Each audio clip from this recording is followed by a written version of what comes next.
जिहादी ने आतंकवाद को जन्म नहीं दिया है।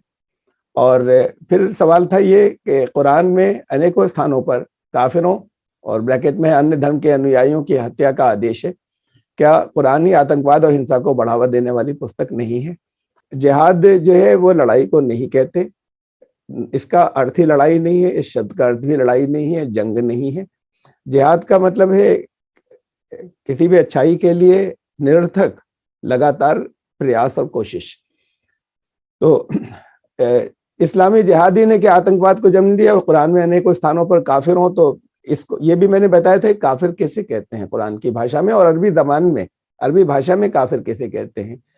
ये बात बहुत फैल गई, मुसलमान भी बात बहुत से गलत समझते हैं, और जवाब उनके लिए भी थे और हम उनको देते रहते हैं बाहर भी कि काफिर उसे नहीं कहते सिर्फ कि जो मुसलमानों के घर पैदा नहीं हुआ हो।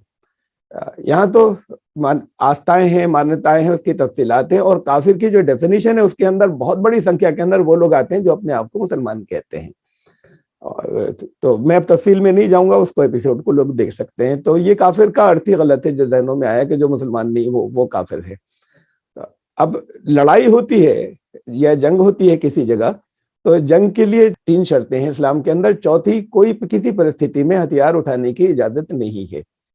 इन 3 परिस्थितियों के अलावा तो इस्लाम की मान्यता यह है या कहना यह है कुरान का कि किसी एक का भी अगर हत्या की तो पूरी मानवता की हत्या कर दी। तो अब किन परिस्थितियों के अंदर किसी अच्छे काम के लिए निरर्थक प्रयास जो है उसके अंदर शस्त्र भी उठाने पड़ जाते हैं, या जहां पर युद्ध का नंबर आ जाता है या नौबत आ जाती है, उसकी 3 शर्तें हैं। उस 3 के अलावा किसी चौथी परिस्थिति के अंदर जंग नहीं हो सकती, इस्लाम इजाजत नहीं देता। नंबर 1 बात, अपने डिफेंस के अंदर, उसकी मैंने आयत का हवाला दिया था, नंबर आयत कुरान की रखी थी। नंबर 2, आक्रमण भी कर सकते हैं वहां जहां बहुत बड़े लार्ज स्केल के ऊपर, बहुत बड़े स्तर के ऊपर, सामूहिक स्तर के ऊपर कहीं अत्याचार और जुल्म हो रहा हो, और फिर वो जो जिन पर जुल्म हो रहा है वही आवाज लगाते हो और वही कहते हो कि कोई तो आए ईश्वर के लिए, उसके नाम के ऊपर, और हमें बचाए। तो कहा गया है कि तुम्हें क्या हो गया कि तुम जाते नहीं, और इसे फी सबीलिल्लाह कहा गया है कि ईश्वर के मार्ग में तुम जाने के बाद तुम युद्ध नहीं करते, उन लोगों से, जालिमों से लड़ते नहीं और इनको बचाते नहीं। तीसरी परिस्थिति यह है कि किसी से संधि हो, और संधि जो है वो एग्रीमेंट उनकी तरफ से तोड़ा गया हो, तुम तो कभी मत तोड़ना किसी भी परिस्थिति के अंदर, लेकिन अगर उनकी तरफ से संधि को तोड़ दिया जाए तो फिर इजाजत है, तुम्हारे पास ताकत हो तो तुम हमला भी कर सकते हो, जंग कर सकते हो, खामोश रह सकते हो किसी मजबूरी में, लेकिन वो जंग की स्थिति बन सकती है, वो बन जाएगी अगर किसी ने अगर संधि तोड़ी है। तो पहले से कोई 2 देशों के अंदर या 2 कौमों के अंदर अगर एग्रीमेंट था, तो इनके अलावा तो जंग की अनुमति ही नहीं है। इस्लामी जिहाद ने आतंकवाद को जन्म दिया है। आतंकवाद बिल्कुल अलग चीज है, इस्लामी जिहाद खाली अमन के लिए होता है। आतंकवाद आया है, इस कुरान के नाम पर आया है। आतंकवादी बनाए गए हैं दुनिया में बहुत सी जगहों पर कुरान के नाम पर। हमारे यहाँ भी कश्मीर के अंदर जो आतंकवादी कहीं आते हैं वो भी इस्लाम के नाम के ऊपर, उनमें सब नहीं, उनमें बहुत से ग्रुप इस्लाम के नाम पर आते हैं। तो ये तो समस्या है। ये बाद में जो अंत होते होते जो आई थी, जिसका समाधान भी आया था और जिसके ऊपर बात भी हुई थी कि 2 तरह के लोग हैं। एक वो जो मुसलमानों से और इस्लाम से घृणा और नफरत करने वाले, वो जानबूझकर आयतों को कंटेक्स्ट से हटाकर फैला रहे हैं, बीच में से काटकर, और वो जो युद्ध क्षेत्र के लिए हैं उन्हें सामान्य परिस्थितियों की कहते हैं, ऐसा कि जैसे हर गैर मुस्लिम को मार डालने का, गर्दन उड़ा देने का आदेश हो। दुनिया में कहीं ऐसा होता ही नहीं। कहीं जहां बहुत तानाशाही है, जहां पर माइनॉरिटीज पर जुल्म हो रहा है, वहां भी ऐसा नहीं होता कि हर एक की गर्दन उड़ा दी जाए इसलिए कि वो मुसलमान नहीं है, इसलिए कि ये किसी ने आज समझा भी नहीं आज तक। तो और किसी एक ने भी, मैं आगे चलता हूँ, आगे आ जाएगा, ऐसा क्यों है कि सभी मुख्य आतंकवादी संगठन इस्लामी हैं और सभी जिहादी हैं। और एक सवाल ये था नंबर 11 कि हर मुसलमान आतंकवादी नहीं होता।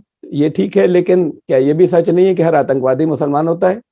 तो ये ऊपर जो प्रश्न नंबर 2 है उसमें भी ये कि ये बिल्कुल गलत बात है, ये फैलाई गई है और लोगों का विचार बन गया है।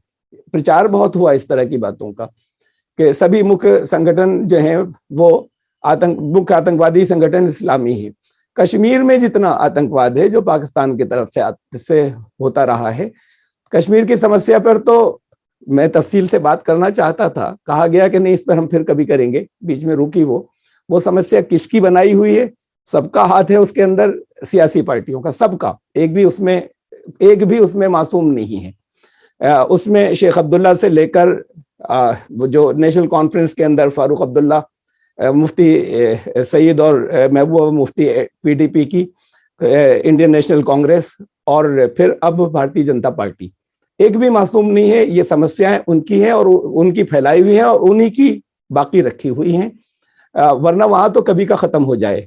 और मैंने तो ये भी दावा किया था कि हम खत्म कर सकते हैं, बशर्ते कि सरकारें जो हैं उनके वो इजाजत दे दें कुछ संगठनों को करने की और उसमें दखल न दें। तो ये बाकी भारत में किसी जगह पर आतंकवादी संगठन नहीं है, इक्का दुक्का तो हर एक के मिलते हैं। और ये जहां तक सवाल है कि हर मुसलमान आतंकवादी नहीं होता, लेकिन सच क्या ये भी सच नहीं है कि हर आतंकवादी मुसलमान होता है?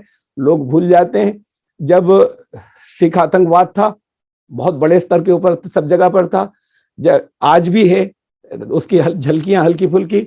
जब ईसाई आतंकवाद था, आज भी है, उसकी झलकियां मौजूद हैं नागालैंड के अंदर, मिजोरम के अंदर, मणिपुर के अंदर।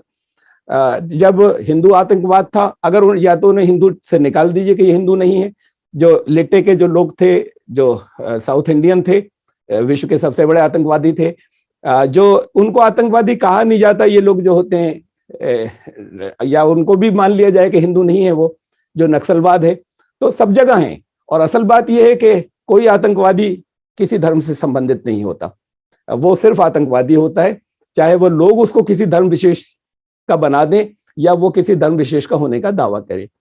तो आतंकवाद कोई धर्म, किसी धर्म के मानने वाले आतंकवादी नहीं होते।